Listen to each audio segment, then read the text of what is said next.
प्यारे बच्चों नमस्कार, जय माता दी। इस वीडियो के अंदर मैं आपको एनसीईआरटी कक्षा 10 विज्ञान का जो चैप्टर नंबर 6 है आपके नियंत्रण एवं समन्वय, कंट्रोल एंड कोऑर्डिनेशन, और ये बायोलॉजी का चैप्टर है आपके। और इस वीडियो के अंदर मैं आपको एनसीईआरटी कक्षा 10 विज्ञान का जो चैप्टर नंबर 6 है आपके नियंत्रण और समन्वय, तो इस चैप्टर के कंप्लीट हैंड रिटन, कलरफुल और बेस्ट नोट्स हैं वो इस वीडियो के अंदर देने वाला हूं। और ये नोट्स पढ़कर आप साइंस के पेपर में फुल मार्क्स वो अचीव कर सकते हैं। तो वीडियो को आपको कहीं पर भी स्किप नहीं करना है, वीडियो को आपको कंप्लीट देखना है। और इसी वीडियो के अंदर कंप्लीट चैप्टर के नोट्स हैं वो आपको मिलने वाले हैं। और इससे पहले एनसीईआरटी कक्षा 10 विज्ञान के सभी चैप्टर के जो नोट्स हैं वो ऑलरेडी मैं अपलोड कर चुका हूं। अगर अभी तक आपने उन चैप्टर के नोट्स नहीं पढ़े हैं, उन चैप्टर को आपने नहीं तैयार किया है, तो उन सभी चैप्टर का जो लिंक है वो आपको डिस्क्रिप्शन में मिल जाएगा। और इन नोट्स को साथ साथ में आप अपनी नोटबुक है उसमें भी लिख सकते हैं। अगर आप इन नोट्स को परचेज करना चाहते हैं तो नोट्स परचेज करने के लिए स्क्रीन पर जो नंबर आपको दिया गया है 7297831166, इस नंबर से कांटेक्ट है वो आप कर सकते हैं और ये नोट्स आप परचेज कर सकते हैं। तो इस वीडियो के अंदर हम एनसीईआरटी कक्षा 10 विज्ञान का जो चैप्टर नंबर 6 है आपके नियंत्रण एवं समन्वय, कंट्रोल एंड कोऑर्डिनेशन, तो इस चैप्टर के फुल जो नोट्स हैं वो आपको इस वीडियो के अंदर मिलने वाले हैं। और अगर आपको भी साइंस के पेपर में फुल मार्क्स लाना है तो ये नोट्स आपको अच्छे से तैयार करना है। तो सबसे पहले हम पढ़ने वाले हैं नियंत्रण के बारे में, यानी नियंत्रण क्या होता है, कंट्रोल क्या होता है। तो नियंत्रण क्या होता है कि पर्यावरण की अनुक्रिया के प्रति उत्पन्न गति को विशिष्टीकृत तंत्रिका तंत्र द्वारा नियंत्रित करने की जो प्रक्रिया है उसको हम क्या कहते हैं, नियंत्रण कहते हैं। तो नियंत्रण की परिभाषा क्या है, नियंत्रण की डेफिनेशन क्या है आपके, कि पर्यावरण की अनुक्रिया के प्रति उत्पन्न जो गति है उसको विशिष्टीकृत तंत्रिका तंत्र द्वारा नियंत्रित करने यानी कंट्रोल करने की जो प्रक्रिया है उसको क्या कहते हैं, नियंत्रण कहते हैं। उसके बाद में क्या है आपके सेकंड है आपके समन्वय। ओके, यानी समन्वय क्या होता है, तो समन्वय की परिभाषा क्या है कि उद्दीपक के प्रति उचित प्रतिक्रिया उत्पन्न करने के लिए किसी जीव के विभिन्न अंगों का परस्पर सुसंगठित ढंग से कार्य करना क्या कहलाता है, समन्वय कहलाता है। यानी उद्दीपक के प्रति उचित प्रतिक्रिया उत्पन्न करने के लिए किसी जीव के विभिन्न अंगों का परस्पर सुसंगठित ढंग से कार्य करना क्या कहलाता है, समन्वय कहलाता है। और उसके बाद में है उद्दीपक। अब उद्दीपक क्या होता है, तो उद्दीपक की परिभाषा क्या है आपकी, कि वातावरण में परिवर्तन जिनके प्रति जीव हैं वो प्रतिक्रिया दिखाते हैं। यानी वातावरण में परिवर्तन जिनके प्रति जीव प्रतिक्रिया दिखाते हैं और सक्रिय रहते हैं यानी एक्टिव रहते हैं, उद्दीपक कहलाते हैं। क्या कहलाते हैं, उद्दीपक कहलाते हैं। यानी वातावरण में परिवर्तन जिनके प्रति जीव हैं वो प्रतिक्रिया दिखाते हैं और सक्रिय रहते हैं, क्या कहलाते हैं, उद्दीपक कहलाते हैं। और उद्दीपक के प्रति जीवों की जो अनुक्रिया है वो प्राय उनके शरीर अंग की किसी गति के रूप में होती है। उसके बाद में नेक्स्ट है आपके और मोस्ट इम्पोर्टेंट है, और इसमें एक क्वेश्चन आपके एग्जाम में, इस टॉपिक से एक क्वेश्चन एग्जाम में आपके 100% आपसे पूछा जाता है। तो तंत्रिका तंत्र के बारे में पढ़ेंगे। तंत्रिका तंत्र क्या होता है, यानी इसको इंग्लिश में क्या बोलते हैं, नर्वस सिस्टम बोलते हैं। तो सबसे पहले तंत्रिका तंत्र क्या है, तो तंत्रिका तंत्र क्या है, जंतुओं के शरीर में तंत्रिकाओं का एक सघन जाल है वो बिछा रहता है जो उद्दीपकों को ग्रहण करने तथा उनके प्रति अनुक्रिया करने की क्रियाओं का संचालन करता है। और यह क्या कहलाता है, तंत्रिका तंत्र कहलाता है। यानी जंतुओं के शरीर में तंत्रिकाओं का एक सघन जाल बिछा रहता है जो उद्दीपकों को ग्रहण करने तथा उनके प्रति अनुक्रिया करने की क्रियाओं का क्या करता है, संचालन करता है। और यह क्या कहलाता है, तंत्रिका तंत्र कहलाता है। उसके बाद में एक इम्पोर्टेंट फैक्ट है, इसको आपको जरूर याद करना है, ये आपके एग्जाम की दृष्टि से बहुत ही इम्पोर्टेंट है, कि तंत्रिका तंत्र का जो निर्माण है वो तंत्रिका उत्तक द्वारा होता है। तंत्रिका तंत्र है उसका निर्माण किसके द्वारा होता है? तंत्रिका ऊतक के द्वारा होता है। और तंत्रिका ऊतक है वो किसके बने होते हैं? न्यूरॉन के बने होते हैं। तंत्रिका तंत्र है वो तंत्रिका जो ऊतक है वो किसके बने होते हैं? न्यूरॉन के बने होते हैं। इस बात को भी आपको अच्छे से याद रखना है। और जिन स्टूडेंट्स ने अभी तक कमेंट बॉक्स में हरे राम हरे कृष्णा नहीं लिखा है तो एक बार कमेंट बॉक्स में हरे राम हरे कृष्णा जरूर आपको लिखना है। और उसके बाद में है तंत्रिका कोशिका। अब देखिए तंत्रिका कोशिका क्या है, यानी न्यूरॉन क्या है? तंत्रिका कोशिका है उसका दूसरा नाम क्या है? न्यूरॉन। इसको न्यूरॉन भी कहा जाता है। तो तंत्रिका तंत्र की संरचनात्मक और क्रियात्मक इकाई को क्या कहा जाता है? तंत्रिका कोशिका या न्यूरॉन कहा जाता है। यानी तंत्रिका तंत्र की संरचनात्मक और क्रियात्मक इकाई है वो क्या कहलाती है? तंत्रिका कोशिका या न्यूरॉन कहलाती है। उसके बाद में नेक्स्ट है आपके तंत्रिका कोशिका। तंत्रिका कोशिका या न्यूरॉन की संरचना। अब इसकी संरचना के बारे में, इसकी स्ट्रक्चर के बारे में डिस्कस करने वाले हैं। तो इसमें पहला पॉइंट है आपके कि तंत्रिका कोशिकाएं, जो तंत्रिका कोशिकाएं हैं वो अत्यधिक जटिल तथा सबसे लंबी लगभग 1.5 मीटर से 4 मीटर तक लंबी होती है। यानी जो तंत्रिका कोशिकाएं हैं वो अत्यधिक जटिल होती हैं, सबसे लंबी होती हैं, लगभग 1.5 मीटर से 4 मीटर तक इसकी लंबाई होती है। उसके बाद में दूसरा पॉइंट है आपके कि प्रत्येक तंत्रिका कोशिका, यानी प्रत्येक तंत्रिका कोशिका है वो भ्रूणीय अवस्था में एक न्यूरोप्लास्ट से बनती हैं। उसके बाद में ये इसकी स्ट्रक्चर आप देख सकते हैं, यानी तंत्रिका जो कोशिका है न्यूरॉन है उसका सचित्र आप देख सकते हैं, उसका चित्र आप देख सकते हैं, उसका डायग्राम देख सकते हैं। इसमें आप ये देख सकते हैं कोशिका काय है और ये केंद्रक है और ये आपके दुर्मिका है और ये आपके तंत्रिकाक्ष है और ये तंत्रिका का अंतिम सिरा है। तो इस प्रकार से इसकी जो स्ट्रक्चर है, इसकी जो संरचना है वो आपको बनानी है। और उसके बाद में देखिए तंत्रिका कोशिका यानी न्यूरॉन के कार्य। तो तंत्रिका कोशिका न्यूरॉन के कार्य हैं वो भी आपको अच्छे से याद करने हैं। इसमें पहला कार्य क्या है कि बाह्य वातावरण से प्राप्त प्रेरणाओं या संवेदनाओं को विद्युत आवेगों में बदलना। यानी बाह्य वातावरण से प्राप्त जो प्रेरणाएं हैं या फिर जो संवेदनाएं हैं उनको विद्युत आवेगों में बदलना। और दूसरा कार्य क्या है कि मस्तिष्क तथा मेरुरज्जु से प्राप्त आदेशों को संबंधित अंगों तक पहुंचाना। और तीसरा कार्य है कि सजीवों के शरीर के आंतरिक वातावरण में विभिन्न अंगों के बीच समन्वय स्थापित करना। तो ये 3 कार्य आपको अच्छे से याद करने हैं। उसके बाद में नेक्स्ट है आपके कि तंत्रिका कोशिका के भाग। अब तंत्रिका कोशिका है उसके कितने भाग होते हैं? तंत्रिका कोशिका के 3 भाग होते हैं। इसमें पहला भाग है दुर्मिकाएं। ओके, दुर्मिकाएं, इसको डेंड्रोन भी कहा जाता है। तो दुर्मिकाएं क्या होती हैं इसके बारे में आप पढ़ सकते हैं कि यह संवेदनाओं को संवेदी अंग यानी नाक है, कान है, जीभ है, इनसे ग्रहण कर साइटोन यानी कोशिका काय में पहुंचाने का कार्य करता है और इसे डेंड्रोन भी कहा जाता है। यानी जो दुर्मिकाएं हैं उनको क्या कहा जाता है? डेंड्रोन। उसके बाद में तंत्रिका कोशिका का जो दूसरा पार्ट है, दूसरा जो भाग है उसको हम साइटोन कहते हैं या फिर इसको कोशिका काय के नाम से भी कहा जाता है। और यह तंत्रिका कोशिका का गोल व अंडाकार भाग होता है जिसमें केंद्रक होते हैं और कोशिका द्रव्य पाए जाते हैं। और यह डेंड्रोन यानी दुर्मिका से आए संवेदना को एक्सोन यानी तंत्रिकाक्ष में भेजता है। और तीसरा पार्ट है तंत्रिका कोशिका का जो तीसरा भाग है उसको एक्सोन कहा जाता है और या फिर इसको तंत्रिकाक्ष भी कह सकते हैं, एक्सोन या तंत्रिकाक्ष। तो एक्सोन या तंत्रिकाक्ष क्या है कि तंत्रिकाक्ष तंत्रिका कोशिका के लंबे रेशे होते हैं जो सूचनाओं आवेगों को कोशिका काय से दूर ले जाते हैं। उसके बाद में फिर से एक इम्पॉर्टेंट फैक्ट है, एग्जाम की दृष्टि से बहुत ही महत्वपूर्ण है, इसको अच्छे से आपको याद करना है कि तंत्रिका ऊतक है वो तंत्रिका कोशिकाओं यानी न्यूरॉन के एक संगठित जाल का बना होता है। ये काफ़ी बार आपके एग्जाम में पूछा जा चुका है कि तंत्रिका ऊतक है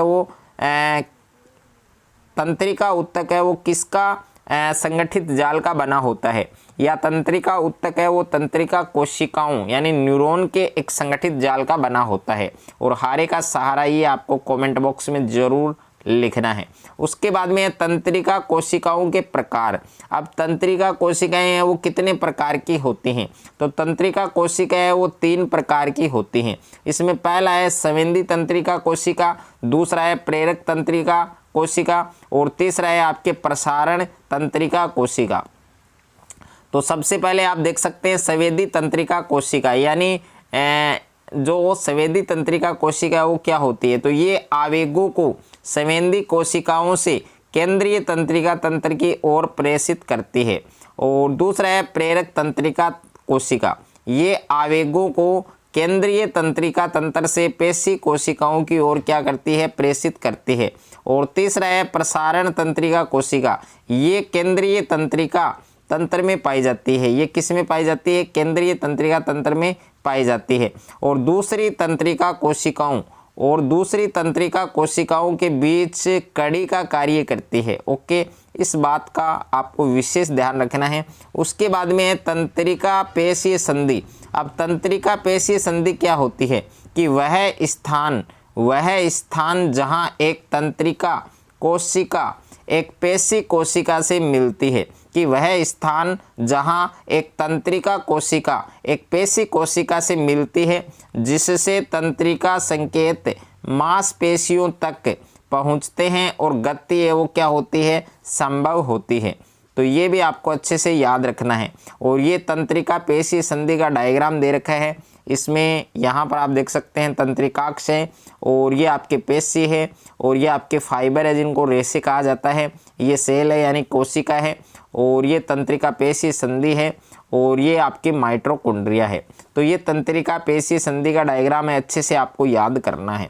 उसके बाद में फिर से एक इम्पोर्टेंट फैक्ट है, इसको आपको ज़रूर याद करना है, एग्जाम की दृष्टि से बहुत ही महत्वपूर्ण है कि दो तंत्रिकाओं के बीच जहां वे आपस में जुड़ती हैं मिलती हैं, सदैव बहुत ही छोटा सा रिक्त स्थान होता है, खाली स्थान होता है, जिसे क्या कहते हैं? अंतःग्रथन कहा जाता है या सिनेप्स कहा जाता है। तो जय माता दी, आप सभी बच्चों को एक बार कमेंट बॉक्स में ज़रूर लिखना है और अच्छे से आपको याद करना है।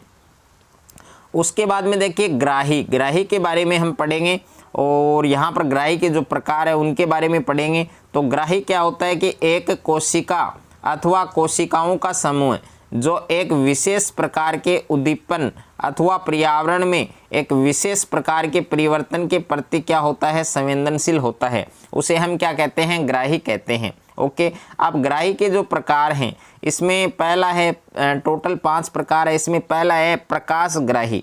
अब प्रकाश ग्राही का मतलब क्या है? कि प्रकाश के प्रति संवेदनशील, यानी किसमें? आँख में। और दूसरा है ऊष्माग्राही। ऊष्माग्राही का मतलब है ऊष्मा तथा ताप के प्रति संवेदनशील, यानी त्वचा में। और तीसरा है ध्वनिग्राही, ध्वनि के प्रति संवेदनशील, यानी कर्ण में यानी कान में। और 4 नंबर है घ्राणग्राही, यानी गंध के प्रति संवेदनशील, यानी नाक में।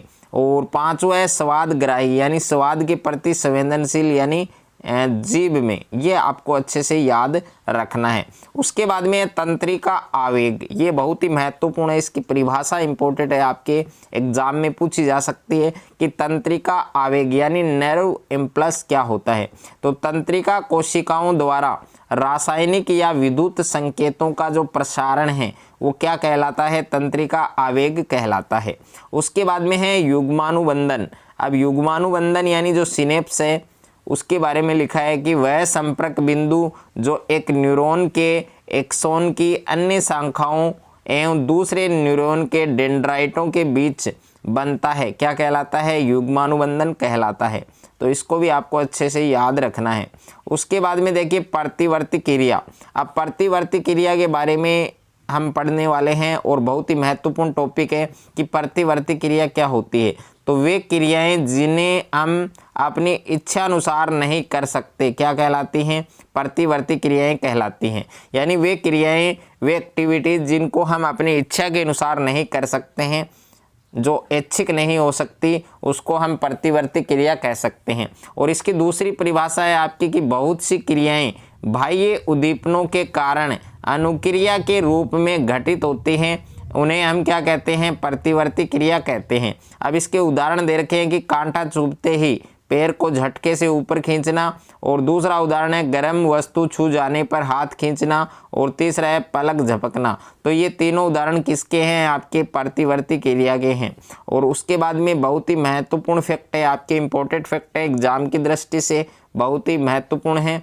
प्रतिवर्ती क्रियाएं हैं वो रीढ़ रज्जु यानी मेरु रज्जु के द्वारा नियंत्रित होती हैं। आपसे क्वेश्चन पूछा जा सकता है कि जो प्रतिवर्ती क्रियाएं हैं वो किसके द्वारा नियंत्रित होती हैं? तो रीढ़ रज्जु बोल सकते हैं या फिर मेरु रज्जु बोल सकते हैं। तो इसको भी आपको अच्छे से याद रखना है। उसके बाद में है प्रतिवर्ती चाप। अब प्रतिवर्ती चाप क्या होता है, यानी रिफ्लेक्स आर्क क्या होता है? तो प्रतिवर्ती क्रिया में अपनाया गया मार्ग क्या कहलाता है? प्रतिवर्ती चाप कहलाता है। यानी प्रतिवर्ती क्रिया है उसमें अपनाया गया जो मार्ग है, जो रास्ता है, उसको हम प्रतिवर्ती चाप कहते हैं। प्रतिवर्ती चाप अनुक्रिया को शीघ्र होने देता है। यानी जो प्रतिवर्ती चाप है, प्रतिवर्ती जो चाप है वो अनुक्रिया को शीघ्र होने देता है। और ये नोट आप पढ़ सकते हैं कि प्रतिवर्ती चाप का निर्माण संवेदी तंत्रिका कोशिका, प्रेरक तंत्रिका कोशिका और मेरु रज्जु के द्वारा होता है। यानी प्रतिवर्ती चाप का निर्माण किसके द्वारा होता है? एक तो संवेदी तंत्रिका कोशिका के द्वारा होता है, और एक प्रेरक तंत्रिका कोशिका के द्वारा होता है, और एक मेरु रज्जु के द्वारा होता है। इसके उदाहरण आप देख सकते हैं कि पिन चुभने पर तुरंत पैर उठा लेना, घुटने का झटका, ये सब किसके उदाहरण है? ये प्रतिवर्ती चाप यानी रिफ्लेक्स आर्क के एग्जाम्पल है। और प्रतिवर्ती चाप का ये डायग्राम है, आप देख सकते हैं। इसमें स्वेदी तंत्रिका कोशिका देख सकते हैं, ये आपके प्रेरक कोशिका है, और ये आपके ग्राही, और यहाँ पर मेरु रज्जु है, और ये मस्तिष्क के लिए क्या है? संदेश। ओके, तो इसको आपको कंप्लीट अच्छे से आपको ये डायग्राम बनाना है। उसके बाद में देखिए प्रतिवर्ती जो चाप है वो किस में बनते हैं? मेरु रज्जु में बनते हैं। ये आपको जरूर अच्छे से तैयार करना है। उसके बाद में ऐच्छिक क्रियाओं के बारे में पढ़ें। यानी ऐच्छिक क्रियाएं क्या होती हैं? तो वे क्रियाएं जिन्हें हम अपनी इच्छा अनुसार कर सकते हैं। यानी वे क्रियाएं, वे एक्टिविटीज जिनको हम अपनी इच्छा के अनुसार करते हैं वो ऐच्छिक क्रियाएं कहलाती हैं।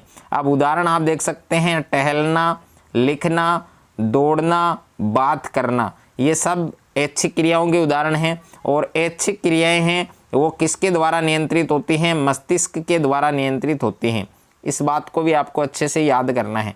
यानी जो ऐच्छिक क्रियाएं हैं वो किसके द्वारा नियंत्रित होती हैं? मस्तिष्क के द्वारा नियंत्रित होती हैं। अब तंत्रिका तंत्र है वो कितने प्रकार का होता है? 2 प्रकार का होता है। एक तो केंद्रीय तंत्रिका तंत्र और एक परिधीय तंत्रिका तंत्र। अब केंद्रीय तंत्रिका तंत्र है वो 2 प्रकार का होता है, एक तो मस्तिष्क और एक मेरु रज्जु। इनके बारे में डिटेल से हम पढ़ने वाले हैं। और परिधीय तंत्रिका तंत्र ये 2 प्रकार का होता है, स्वायत्त तंत्रिका तंत्र और ऐच्छिक तंत्रिका तंत्र। और ऐच्छिक तंत्रिका तंत्र ये 2 प्रकार का होता है, एक तो अनुकंपी तंत्रिका तंत्र और एक परानुकंपी तंत्रिका तंत्र। तो सबसे पहले केंद्रीय तंत्रिका तंत्र के बारे में पढ़ें कि केंद्रीय तंत्रिका तंत्र क्या होता है। तो मस्तिष्क तथा मेरु रज्जु से बना तंत्रिका तंत्र केंद्रीय तंत्रिका तंत्र कहलाता है। यानी केंद्रीय तंत्रिका तंत्र उसका निर्माण किससे होता है? एक तो मस्तिष्क से होता है, एक मेरु रज्जु से होता है। उसके बाद में परिधीय तंत्रिका तंत्र है। अब परिधीय तंत्रिका तंत्र क्या होता है? मस्तिष्क से निकलने वाली कपाल तंत्रिकाओं तथा मेरु रज्जु से निकलने वाली मेरु तंत्रिकाओं से बना जो तंत्रिका तंत्र है वो परिधीय तंत्रिका तंत्र कहलाता है। अब परिधीय तंत्रिका तंत्र के भाग, यानी परिधीय तंत्रिका तंत्र है उसके भाग, तो इसके कितने भाग होते हैं? इसके 2 भाग होते हैं। परिधीय तंत्रिका तंत्र के कितने भाग होते हैं? इसके 2 भाग होते हैं। एक स्वायत्त तंत्रिका तंत्र। स्वायत्त तंत्रिका तंत्र क्या होता है? स्वतः संचालित होने वाले तंत्रिका तंत्र को स्वायत्त तंत्रिका तंत्र कहते हैं। ओके, और उसके बाद में ऐच्छिक तंत्रिका तंत्र। अब ऐच्छिक तंत्रिका तंत्र क्या होता है कि ऐच्छिक क्रियाएं जो मस्तिष्क के संचेतन द्वारा नियंत्रण में होती हैं, कंट्रोल में होते हैं, उनके संचालन को हम क्या कहते हैं? ऐच्छिक तंत्रिका तंत्र कहते हैं। अब देखिए मानव मस्तिष्क बहुत ही इंपॉर्टेंट टॉपिक है, आपके एग्जाम की दृष्टि से आपके बहुत ही महत्वपूर्ण है। तो देखिए ह्यूमन ब्रेन के बारे में हम पढ़ने वाले हैं, मानव मस्तिष्क के बारे में हम पढ़ने वाले हैं। तो मानव मस्तिष्क है वो तंत्रिका कोशिकाओं से बना तंत्रिका तंत्र का एक बहुत बड़ा भाग है। यानी मानव मस्तिष्क है वो तंत्रिका कोशिकाओं से बना तंत्रिका तंत्र का एक बहुत बड़ा भाग है जो मेरुरज्जु के साथ मिलकर केंद्रीय तंत्रिका तंत्र का क्या करता है, निर्माण करता है। और मस्तिष्क है वो हमारे शरीर का मुख्य समन्वय केंद्र है। अगर आपसे एग्जाम में पूछा जाए कि शरीर का मुख्य समन्वय केंद्र कौन सा है, तो शरीर का मुख्य समन्वय केंद्र कौन सा है, आपके मस्तिष्क है। ओके, उसके बाद में देखिए नोट दे रखा है, तो इस नोट को आपको जरूर पढ़ना है कि मस्तिष्क है वो खोपड़ी के भीतर स्थित होता है।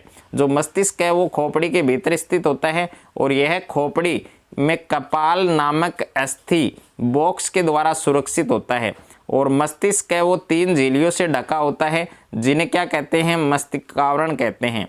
और झिल्लियों के बीच का जो स्थान है वो प्रमस्तिष्क मेरुदर्भ से भरा रहता है, जो मस्तिष्क को भारी आघातों से क्या करता है, सुरक्षा प्रदान करता है। और ये मस्तिष्क का आप मानव मस्तिष्क का डायग्राम देख सकते हैं, चित्र देख सकते हैं। ये आपके प्रमस्तिष्क है और ये आपके कपाल यानी खोपड़ी, और ये आपके मध्य मस्तिष्क है, और यहाँ पर मेरुरज्जु आप देख सकते हैं, और ये आपके अग्र मस्तिष्क है, और यहाँ पर हाइपोथैलेमस यानी पीयूष ग्रंथि, और ये आपके मेडुला है पोन्स, और ये आपके अनुमस्तिष्क है। तो इस डायग्राम को आपको अच्छे से बनाना है। उसके बाद में देखिए मस्तिष्क के कार्य।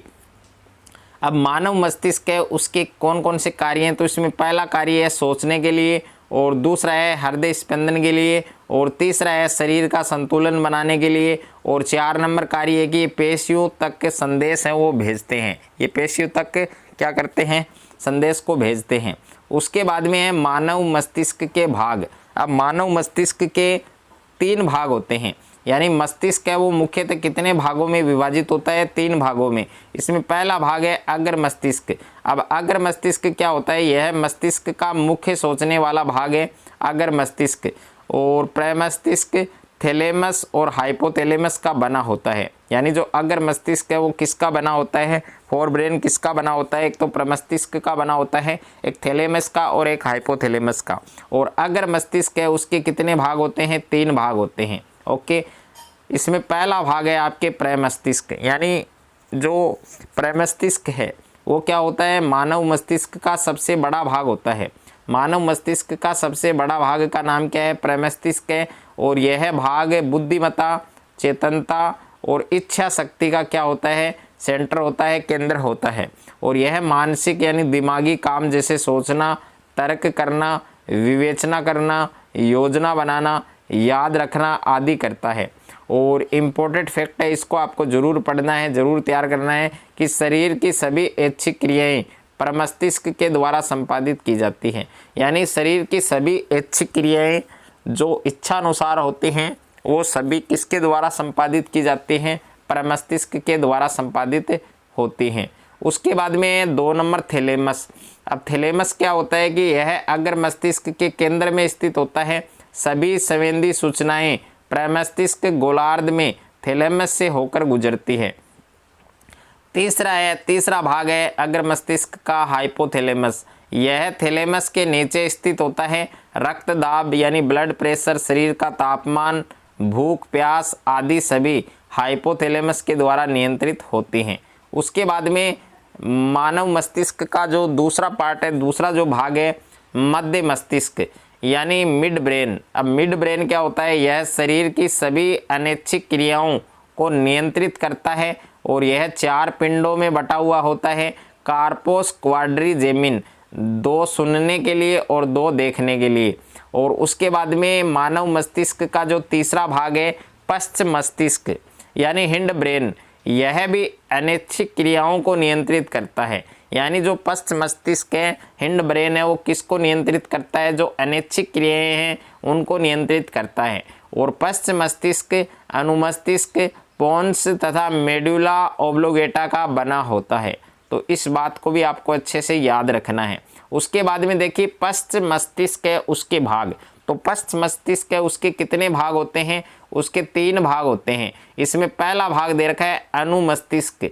अनुमस्तिष्क है वो प्रमस्तिष्क के पश्च भाग के नीचे स्थित गोलाकार भाग होता है। और अनुमस्तिष्क है जिसको बेलम्बी भाग हमारे शरीर की स्थिति और संतुलन का क्या करता है, अनुरक्षण करता है। तो मानव शरीर की जो स्थिति है और जो संतुलन है उसका अनुरक्षण कौन करता है? अनुमस्तिष्क करता है। ओके। और 2 नंबर है पोन्स, यानी अनुमस्तिष्क के सामने तथा मेडुला ओब्लोगेटा के ऊपर स्थित होता है और यह हृदय स्पंदन तथा श्वसन आदि क्रियाओं को क्या करता है? कंट्रोल करता है। उसके बाद में तीसरा है आपके मेडुला ओब्लोगेटा। मेडुला ओब्लोगेटा क्या है? इसे मस्तिष्क पूंछ भी कहा जाता है और यह मस्तिष्क का पश्च बेलनाकार भाग है और यह शरीर की अनैच्छिक क्रियाओं पर क्या करता है? नियंत्रण रखता है। उसके बाद में नेक्स्ट है आपके मेरुरज्जु या सुषुम्ना, यानी स्पिनल कॉर्ड। तो इसको मेरुरज्जु भी कहा जाता है। तो मस्तिष्क का पश्च भाग लंबा होकर कपाल के पश्च छोर पर उपस्थित महारंध्र से निकलकर रीढ़ की जो हड्डी है उसमें फैला रहता है और यह मेरुरज्जु कहलाता है। रीढ़ की हड्डी है वो कशेरुकाओं की बनी होती है तथा इसके मध्य में एक तंत्रिका नाल होती है। इसी तंत्रिका नाल में क्या होते हैं? मेरुरज्जु स्थित होते हैं। उसके बाद में इसके कार्य, अब मेरुरज्जु का कार्य क्या है कि मेरुरज्जु है वो मस्तिष्क से प्राप्त तथा मस्तिष्क को जाने वाले आवेगों के लिए पथ प्रदान करता है, रास्ता बनाता है और यह प्रतिवर्ती क्रियाओं के संचालन और नियमन के कार्य भी करता है। और उसके बाद में देखिए महत्वपूर्ण फैक्ट है आपके कि मस्तिष्क को सुरक्षित रखने वाला कंकाल जो 3 परतों का बना होता है, यानी मस्तिष्क है उसको सुरक्षित, उसको सेफ रखने के लिए एक कंकाल होता है और वो कंकाल कितनी परतों का बना होता है? 3 परतों का बना होता है। उसे हम क्या कहते हैं? क्रेनियम कहते हैं। बहुत ही महत्वपूर्ण फैक्ट है, इसको आपको जरूर याद करना है। उसके बाद में है ये ऊतक कैसे रक्षित होते हैं? तो ये ऊतक हैं कैसे रक्षित होते हैं? तो मस्तिष्क है वो एक कोमल अंग है, इसको सुरक्षित रखना अत्यंत आवश्यक है। इसलिए मस्तिष्क अस्थियों के बने बॉक्स में क्या होता है? उपस्थित होता है और बॉक्स के अंदर तरल पूरित गुब्बारे में क्या होता है? मस्तिष्क होता है जो प्रघात अवशोषक उपलब्ध कराता है। यदि आप अपने हाथ को कमर के मध्य नीचे ले जाए तो आप एक कठोर उभार वाली संरचना का अनुभव करेंगे और यह कशेरुक दंड या रीढ़ की हड्डी है जो मेरुरज्जु की क्या करती है? रक्षा करती है। उसके बाद में है तंत्रिका ऊतक कैसे कार्य करता है? तो तंत्रिका ऊतक कैसे कार्य करता है? तंत्रिका कोशिकाएं के दुर्मिका सिरे यानी ग्राही अंगों से सूचनाएं ग्रहण करके इन्हें मेरुरज्जु में पहुंचाते हैं और यहाँ पर ये सूचनाएं संसाधित होती हैं। इसके बाद इनका स्थानांतरण आवेग के रूप में कार्यकारी पेशियों को कर दिया जाता है जिसे वांछित क्रिया संपन्न होती है। उसके बाद में पादपों में समन्वय। अब पादपों में समन्वय किस प्रकार से होता है? तो उसके लिए हम वर्दी गति और स्फीति गति है उनके बीच का जो डिफरेंस है, अंतर है, वो पढ़ने वाले हैं। और ये बोर्ड एग्जाम में क्वेश्चन पूछा जा सकता है साइंस के पेपर में कि वर्दी गति और स्फीति गति के बीच क्या अंतर है। तो इसमें हम 3 अंतरों के बारे में पढ़ने वाले हैं। तो एक साइड में वर्दी गति लिखना है, एक साइड में स्फीति गति लिखा हुआ है। तो इसमें पहला पॉइंट आप देख सकते हैं वर्दी गति में कि यह एक दिशा से हो रहे उद्दीपन के प्रति अनुक्रिया करती है और स्फीति गति इसमें उद्दीपन की दिशा का कोई प्रभाव नहीं होता। उसके बाद में वर्दी गति में दूसरा पॉइंट है कि यह कोशिकाओं की असमान वृद्धि के कारण होती है और स्फीति गति में दूसरा पॉइंट है कि स्फीति गति कोशिकाओं की स्फीति गति में परिवर्तन आने के कारण होती है।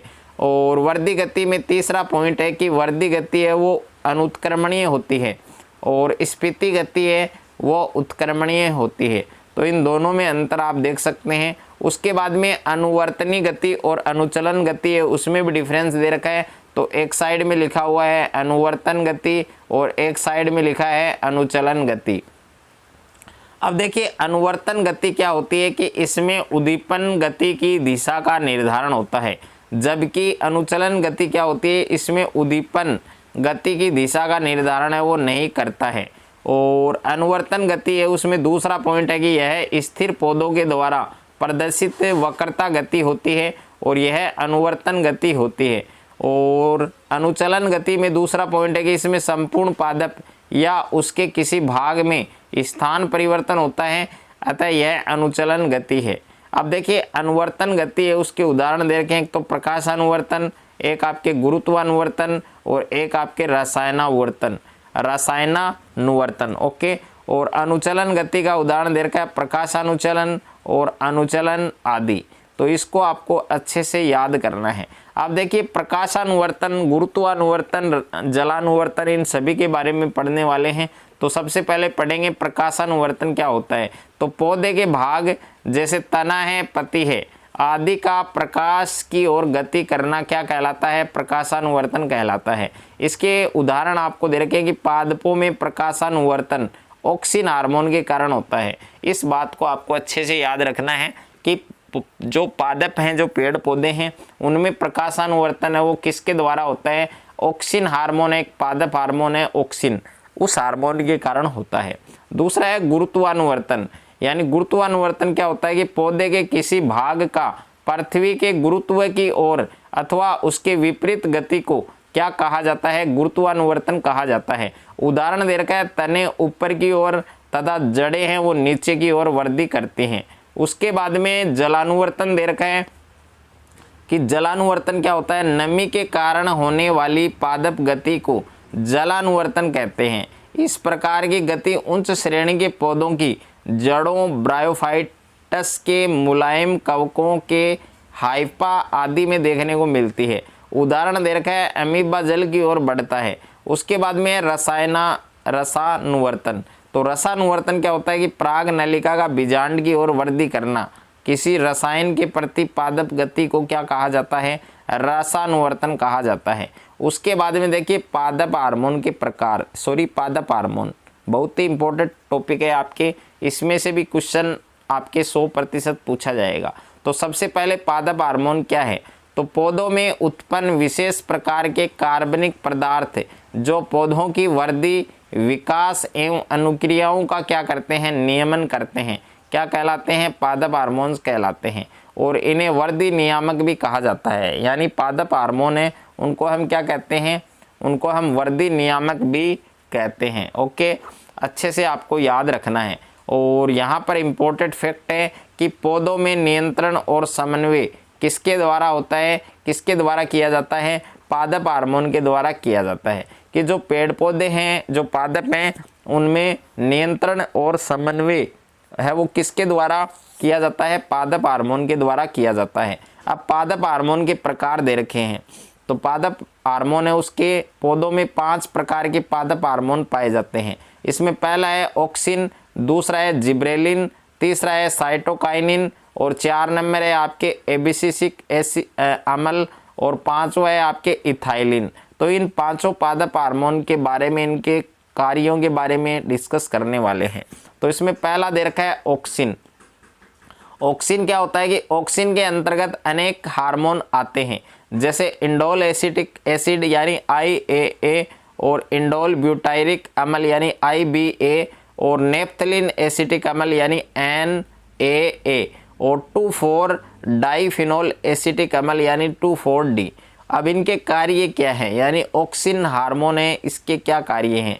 तो इसका पहला कार्य है कि कोशिकाओं में विवर्धन करना, दूसरा कार्य है कि कोशिका विभाजन में सहायता करना, तीसरा है कि फलों व पत्तियों को ऐसे में गिरने से रोकना, 4 नंबर है कायिक प्रजनन में सहायता करना और 5वां है खरपतवार नियंत्रण। तो ये 5 कार्य किसके हैं? ये ऑक्सिन पादप हार्मोन के हैं। उसके बाद में दूसरा दे रखा है जिब्रेलिन। ये भी विभिन्न प्रकार के होते हैं, जैसे GA1, GA2, GA3 आदि। अब इनके कार्य दे रखे हैं। इसका पहला कार्य है कि तनों की लंबाई में वृद्धि करना, दूसरा है बीजों के अंकुरण को बढ़ाना। तो ये दोनों कार्य इसके हैं। उसके बाद में तीसरा कार्य दे रखा है कि पुष्पों के खिलने में सहायता करना और 4 नंबर कुछ पौधों में अनिषेक फलन उत्पन्न करना। उसके बाद में तीसरा पादप हार्मोन है आपके एबिसिसिक अम्ल।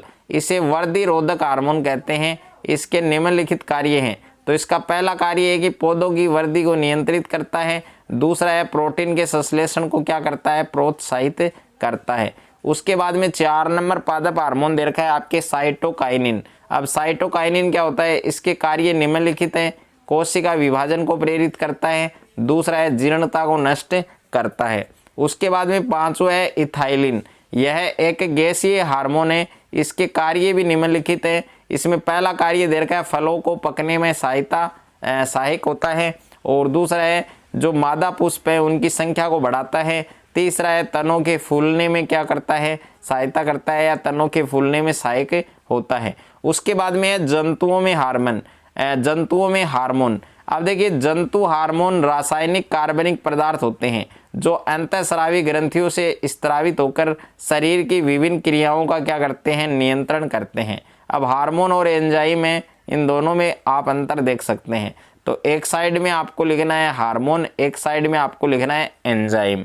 तो हार्मोन में पहला पॉइंट है कि ये कार्बनिक पदार्थ हैं जो अंतःस्रावी ग्रंथियों से स्रावित होते हैं, जबकि एंजाइम क्या होते हैं, ये कार्बनिक हैं जो बहिस्रावी ग्रंथियों के पाचक रस में पाए जाते हैं। और हार्मोन है, इसमें दूसरा पॉइंट है कि इनका वहन रुधिर के द्वारा होता है, और एंजाइम है, इसमें दूसरा पॉइंट है कि इनका वहन है वो किसके द्वारा होता है, नलिकाओं के द्वारा होता है। उसके बाद में है अंतःस्रावी और बहिस्रावी ग्रंथियों में अंतर। तो दोनों में अंतर दे रखा है, एक साइड में अंतःस्रावी ग्रंथि लिखना है, एक साइड में आपको बहिस्रावी ग्रंथि लिखना है। तो अंतःस्रावी में पहला पॉइंट है कि ये नलिका विहीन ग्रंथियां हैं, और बहिस्रावी में ये नलिका युक्त ग्रंथियां हैं। और अंतःस्रावी ग्रंथि में दूसरा पॉइंट है कि इनके स्राव को रुधिर के द्वारा गंतव्य तक पहुंचाया जाता है, और बहिस्रावी ग्रंथि है उसमें दूसरा पॉइंट है कि इनका स्राव नलिकाओं के द्वारा शरीर के भीतर तक पहुंचता है। और तीसरा पॉइंट दे रखा है कि ये विशेष अंगों की उचित वृद्धि और कार्यों के लिए क्या है, उत्तरदायी है। और बहिस्रावी ग्रंथि है ये भोजन एवं बाह्य पदार्थों पर कार्य करने में क्या होते हैं, निपुण होते हैं। तो अच्छे से आपको याद रखना है। और इसमें आप देख सकते हैं नर और मादा, इन दोनों में आप जो ग्रंथियां हैं और उनसे जो स्रावित हार्मोन है उनके बारे में भी हम डिस्कस करेंगे। तो सबसे पहले अंतःस्रावी ग्रंथि यानी एंडोक्राइन ग्लैंड, तो इनके बारे में डिस्कस करें कि अंतःस्रावी ग्रंथियां क्या होती हैं। तो अंतःस्रावी ग्रंथि, अंतःस्रावी अथवा एंडोक्राइन ग्रंथियों से अभिप्राय ऐसी ग्रंथियों से हैं जो आंतरिक रूप से श्रवण करते हैं। इनमें नलिकाएं न पाई जाने के कारण इन्हें नलिका विहीन ग्रंथियां भी कहते हैं। और ग्रंथियों से स्रावित होने वाले विशिष्ट पदार्थों को क्या कहा जाता है, हार्मोन कहा जाता है। ओके। और उसके बाद में एक इम्पोर्टेंट फैक्ट है, एक महत्वपूर्ण फैक्ट है आपके, एक महत्वपूर्ण क्वेश्चन यहाँ से बन सकता है कि विभिन्न ग्रंथियों द्वारा निर्मुक्त हार्मोनों के समय और मात्रा को किस प्रक्रिया के द्वारा पूर्ण निवेशन प्रक्रिया के द्वारा नियंत्रित किया जाता है। तो ये बात आपको अच्छे से जरूर याद रखनी है। उसके बाद में मानव शरीर में उपस्थित अंतःस्रावी ग्रंथियां। अब मानव शरीर है उसमें कौन कौन सी अंतःस्रावी ग्रंथियां हैं और उनसे कौन कौन से हार्मोन स्रावित होते हैं। तो सबसे पहले ये आपकी पीयूष ग्रंथि। पीयूष ग्रंथि क्या होती है, यह मस्तिष्क में स्थित होती है और यह मटर के दाने के बराबर बड़ी होती है। इसे क्या कहा जाता है, इसे मास्टर ग्रंथि भी कहा जाता है और इससे निम्नलिखित हार्मोन स्रावित होते हैं। अब पीयूष ग्रंथि है उससे कौन कौन से हार्मोन स्रावित होते हैं, इसमें पहला है वृद्धि हार्मोन। वृद्धि हार्मोन क्या करता है, यह अस्थियों तथा ऊतकों की वृद्धि को नियंत्रित करता है। दूसरा हार्मोन है एंटी डायूरेटिक हार्मोन यानी ADH के नाम से इसको जाना जाता है और यह वृक्क द्वारा जल के पुनः अवशोषण को क्या करता है, नियमित करता है। और तीसरा हार्मोन है ACTH। ACTH क्या करता है, यह कार्टिसोल निर्माण के लिए अधिवृक्क कार्टेक्स को क्या करता है, उत्तेजित करता है। 4 नंबर हार्मोन दे रखा है FSH यानी यह एस्ट्रोजन स्त्रावण के लिए अंडाशय को उत्तेजित करता है। और 5वां है TSH यानी यह थायरोक्सिन के स्त्रावण के लिए थायराइड जो ग्रंथि है उसको क्या करता है, उत्तेजित करता है। उसके बाद में है थायराइड ग्रंथि यानी दूसरी जो अंतःस्रावी ग्रंथि है वो है थायराइड। यह गले में स्थित होती है, इससे थायरोक्सिन हार्मोन स्त्रावित होता है। थायरोक्सिन हार्मोन है वो उपापचय तथा वृद्धि की दर को क्या करता है, नियमित करता है। और थायरोक्सिन हार्मोन है उसकी कमी से या फिर आयोडीन की कमी से घेंगा गलगंड या गोइटर रोग हो जाता है। यानी कमी से कौन सा, आयोडीन की कमी से कौन सा रोग होता है, घेंगा या गलगंड। ओके, इसको इंग्लिश में गोइटर बोलते हैं। और शरीर में स्थिरता आ जाती है और आयोडीन की अगर अधिकता है तो इस अधिकता से भी एक रोग होता है, भीम कायिकता रोग है, वो उत्पन्न हो जाता है। तो अच्छे से आपको याद रखना है। उसके बाद में 3 नंबर जो ग्रंथि दे रखी है वो दे रखी है अग्नाशय ग्रंथि। अब अग्नाशय ग्रंथि क्या होती है कि इसकी लेगरहैंस की द्वीपिकाओं की बीटा कोशिकाओं से इंसुलिन का क्या होता है, स्त्रवण होता है। और नोट है वो भी पढ़ सकते हैं, बहुत ही महत्वपूर्ण है कि इंसुलिन शर्करा के उपापचय का नियमन करता है। यानी जो इंसुलिन हार्मोन है, यानी अग्नाशय ग्रंथि कौन सा हार्मोन स्रावित करती है, इंसुलिन। और इंसुलिन हार्मोन है वो शर्करा के उपापचय का नियमन करता है। इसकी कमी से रुधिर में शर्करा का जो स्तर है वो बढ़ जाता है और शरीर में कमजोरी आ जाती है। ऐसी स्थिति को हम क्या कहते हैं, मधुमेह कहते हैं। ओके। और इंसुलिन हार्मोन की कमी से मधुमेह यानी डायबिटीज नामक रोग हो जाता है। तो इस बात को आपको अच्छे से याद रखना है। अच्छी बात है ये एग्जाम की दृष्टि से कि इंसुलिन हार्मोन की कमी से मधुमेह, डायबिटीज यानी शुगर नामक रोग है, वो बीमारी है, वो हो जाती है। उसके बाद में 4 नंबर है अधिवरक ग्रंथि। अधिवरक ग्रंथि क्या होती है, इससे कार्टिसोन का स्त्रवण होता है।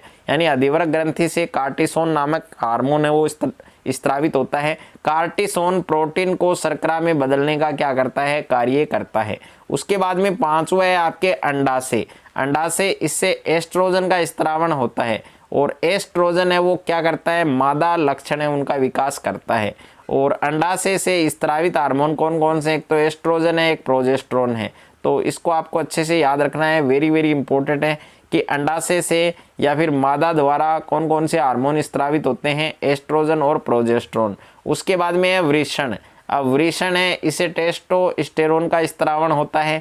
टेस्टोस्टेरोन क्या काम करता है, नर लक्षण है उनका विकास करता है। और वृषण से स्त्रावित हार्मोन कौन कौन से हैं, यानी नर द्वारा कौन कौन से हार्मोन स्त्रावित होते हैं, टेस्टोस्टेरोन।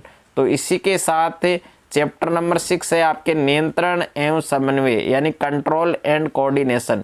तो इस चैप्टर के कंप्लीट जो हैंड रिटन, कलरफुल और बेस्ट नोट्स थे वो इस वीडियो के अंदर मैंने आपको कंप्लीट दिए हैं। अगर आपको ये नोट्स अच्छे लगे, अगर आपको ये वीडियो अच्छा लगे तो वीडियो को आप ज़्यादा से ज़्यादा शेयर करें, ज़्यादा से ज़्यादा वीडियो को लाइक करें। और चैनल पर आप नए हैं तो चैनल को सब्सक्राइब कर लीजिए और साथ में नोटिफिकेशन बेल को प्रेस कर लीजिए।